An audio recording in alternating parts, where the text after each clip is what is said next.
मेरी इस बात को और ऐसे कई हजारों लाखों लोगों की बात को दोबारा कमलनाथ ने साबित किया कि बाबरी मस्जिद की डेमोलिशन और शहादत में कांग्रेस का भी बराबर का हिस्सा है।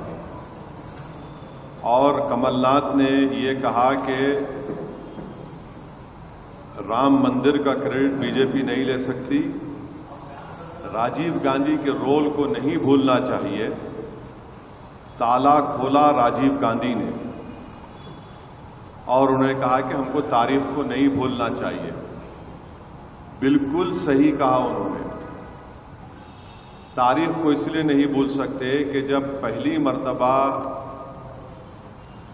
बाबरी मस्जिद के अंदर रात के अंधेरे में चोरों की तरह मस्जिद के अंदर जाकर उसमें आइडल्स को रखे गए थे मिंबर नबवी पर सल्लल्लाहु अलैहि वसल्लम पर, उस वक्त किसकी सरकार थी उत्तर प्रदेश में? कांग्रेस की थी। मुख्यमंत्री कौन था? जीबी पंत साहब थे। फिर उसके बाद मुसलमानों से मस्जिद को बंद कर दिया गया और पूजा की इजाजत दी गई। उस वक्त भी देश में और उत्तर प्रदेश में कांग्रेस की सरकार थी। फिर मामला बड़ा ताले खोलने का, तो ये बात बिल्कुल सच है। राजीव गांधी के ही जमाने में बाबरी मस्जिद के ताले धोखा देकर खोले गए और उस जमाने में मुस्लिम पक्ष को बुलाया तक नहीं गया और जज साहब ने 25 या 30 पेज का ऑर्डर 5 मिनट में दे दिया। और उस जमाने में कंप्यूटर नहीं था और टाइपराइटर था उस जमाने में। बगैर सुने तो सरकार ने, राजीव गांधी की कांग्रेस सरकार ने ताले खुलवा दिए और उसके बाद बूटा सिंह ने वहां पर शिलान्यास किया। तो ये बात कमलनाथ ने साबित कर दिया कि बाबरी मस्जिद को जो छीना गया है उसमें बराबर का रोल कांग्रेस पार्टी का बीजेपी आरएसएस के साथ रहा है। तो 48-49 से 6 दिसंबर 1992 तक बराबर कांग्रेस का रोल रहा इसमें, डेमोलिशन में और इसको काम करने में। 6 दिसंबर के दिन बीजेपी, विश्व हिंदू परिषद, आरएसएस ने सुप्रीम कोर्ट को ये वादा किया, गलत बोला, झूठ बोला कि वहां पर कुछ नहीं किया जाएगा बाबरी मस्जिद को। बाबरी मस्जिद को उसके बाद डेमोलिशन कर दिया गया। तो ये सच्चाई है और इसमें बराबर कांग्रेस का और बीजेपी आरएसएस का रोल रहा है। मैं तो ये पूछना चाहूंगा कांग्रेस के नेताओं से कि क्या आप लोग क्यों सेकुलरिज्म का एक झूठा चेहरा जनता के सामने हमेशा पेश करते आ रहे हैं? मैं पूछना चाहूंगा राहुल गांधी से कि क्या आपके वालिद जब देश के प्रधानमंत्री थे तो क्या उन्होंने बाबरी मस्जिद के ताले खुलाए थे? नहीं खुलाए थे।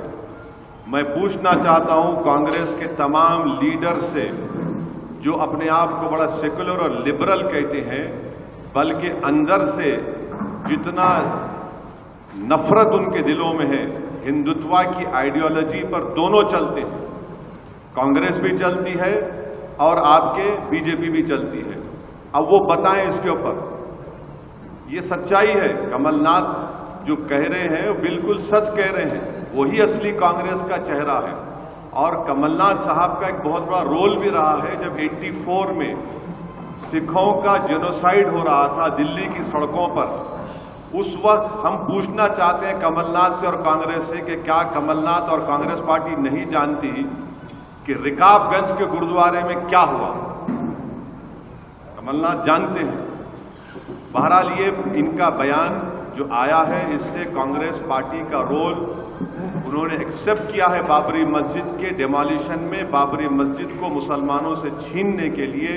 बल्कि मुसलमान नहीं, बल्कि जो इस देश के रूल ऑफ लॉ को मानते हैं, जो इस देश में सुप्रीमेसी ऑफ लॉ को मानते हैं, जो सही मानों में सेकुलरिज्म को मानते हैं, लिबर्टी को, जस्टिस को मानते हैं, उनको जो शुरू से कह रहे थे कि ये मिले हुए हैं, मिल गया, सामने आ गया। और एक बात ये है कि जब ये बात कमलनाथ कह चुके हैं तो हम तो उम्मीद करेंगे कि देश के प्रधानमंत्री नरेंद्र मोदी जब जनवरी में कुछ फंक्शन करने जा रहे हैं वो, हाँ, तो हम उम्मीद करेंगे देश के प्रधानमंत्री राहुल गांधी को भी अपने साथ में लेके जाएं, क्योंकि जो काम उनके वालिद ने शुरू किया उसको मोदी जी मुकम्मल कर रहे हैं। तो देश के प्रधानमंत्री को चाहिए कि अपने साथ राहुल गांधी को भी लेके जाएं, ये अच्छा रहेगा, राम और श्याम की जोड़ी रहेगी। तो इन दोनों को, प्रधानमंत्री को हम चाहिए कि, क्योंकि प्रधानमंत्री की पार्टी आरएसएस ने भी पूरा बराबर का हिस्सा अदा किया। अब आप बोलेंगे सुप्रीम कोर्ट का जजमेंट है, बिल्कुल मैं मानता हूं सुप्रीम कोर्ट का जजमेंट है, सुप्रीम कोर्ट का जजमेंट है। Supreme court is supreme but not infallible. Supreme court ने यह भी कहा कि मुसलमानों ने मंदिर नहीं तोड़ी थी। और हैरत की बात यह है कि वो क्रिमिनल ट्रायल में किसी को सजा नहीं हुई। आप देखो कैसा एक सीक्वेंस देखिए आप, उस वक्त से लेके अब तक किसी को सजा नहीं हुई, माने सब मौजूद थे। दिल्ली में कांग्रेस की सरकार, उत्तर प्रदेश में बीजेपी की सरकार, जमीन पर पूरे आरएसएस और बीजेपी के नेता हैं। तो ये कमलनाथ का बयान कांग्रेस के असली चेहरे को जाहिर करता है और राहुल गांधी नाटक कर रहे हैं, ये उनका असली चेहरा है। तो राहुल गांधी और नरेंद्र मोदी को चाहिए कि राहुल को भी साथ ले लें, दोनों साथ लेकर जाएं। भाई आपने तो हमसे छीन लिया,